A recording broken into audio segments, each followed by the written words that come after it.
let me walk you through setting up and give you a tour of how P41 works. So when you get accepted into the beta, you will be given a link to come here to the P41 downloads page. So you'll just choose your operating system between Windows and Mac OS. I'm on Windows right now. And then I just hit download at the bottom here. This will ask for a little information like the email address so that we can confirm you were someone who was given this link. So I'll put my email in there and I'll agree here and hit submit. And then this will bring me to the download.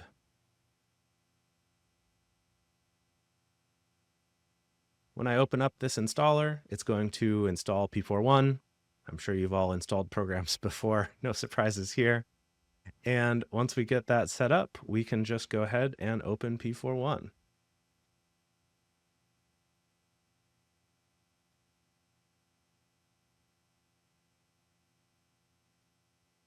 When you first open it, you'll get this pretty little splash screen. You'll just agree to the EULA and terms and conditions. You can, of course, click here to read those and then hit Let's Get Started.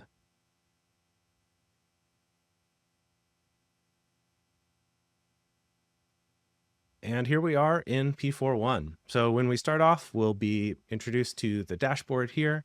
We'll see we have a little menu over on the left where we can create and manage workspaces. We can set up P4 servers, which we'll do in a little bit.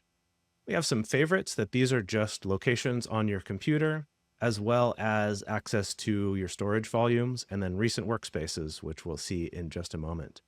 So let's just do the super simple version of getting this started, which is I'll hit create. And this will pop up a dialog that will automatically create fun little names for your workspace, so you don't have to sit there and debate what you want to call it. Of course, you can overwrite this with something like, demo, webinar, or something boring like that. And then you can choose where it's going to be stored. I personally don't recommend putting this in OneDrive or Dropbox or something like that, because just in general with those, the performance is never very good. So I just have a folder in my user directory called Perforce. And then you'll see there's this checkbox here to connect with a Perforce P4 server. So I'm going to leave that off for the start. And this is how we can just create that fast, free, local storage in a project. So I'm going to hit create for this workspace, get some confetti, and then you'll see that I'm able to hit show in File Explorer. So for example, I'm just going to drag some images into here that I have in another folder. And then if I come into P41, I'll notice that right away it picked up that I had changes there.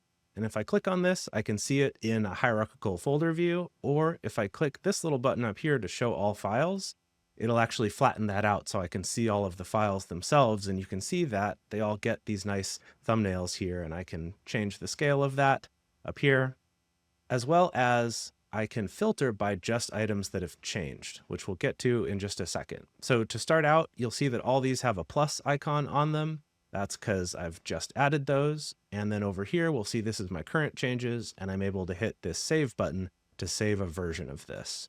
So if I hit save, I now have version 0, and I can click over here, double click on that to change it if I want, and I'll just say this like initial images. I definitely recommend adding comments here. It's going to make your life much better moving forward into the future. So I'm able to do that, and I can see this here. So now let's say I go ahead and I'm going to add just another folder here. So I'm kind of simulating the idea that you'd be, creating files, making new projects in here. And once again, I come in. If it doesn't refresh quick enough, you can just hit this little refresh button. And then I'll see I now have new changes. So I've put in some audio files, and you can see that right here from the thumbnail view, I'm able to play these, listen to those audio files, as well as with all of this, it works much like your file browser, where I could just double click on one of these images to open it, or I could double click on one of these and it'll open in, whatever my default audio player is on my system. Then I can also right click on it and do open with, all of the normal options that you would be used to in your File Explorer, but here with nice interactive thumbnails. This button I mentioned before, Filter Changed Items, if I click this, it will only show me the items that changed in this particular version I have highlighted. So in this case, it's my current changes. if I went back to initial images, you'll see it's only showing me the ones that were added in that particular version. Now I can come up here, see only the things that are being added now. If I uncheck that, I can see everything with that little plus icon on these ones that I've added. So once again, I'll just hit save to create a current version, and then I'll say added audio files. And now from here, I'm able to go back to a previous version. Say I put those audio files in and I realized that was a mistake. I can hit restore version here, and it will do a little pop-up just making sure that I do want to do that. I'll say yes.